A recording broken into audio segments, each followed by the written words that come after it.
سر را کنار برید دوماد میخواد نار بزنه.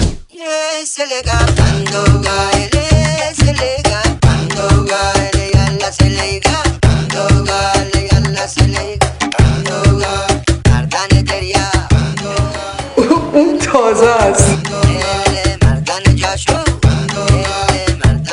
به موقع از حال رفتی دمت گرم. سالی آزاده بکن. شما نمیخواید با سس چیزی بخورید نونتون؟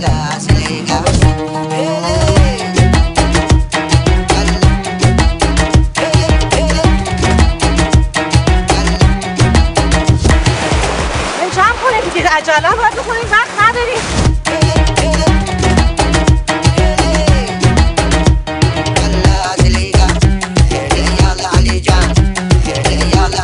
یارتم ایل شد باید بکارم همین روزگارم باید تازه.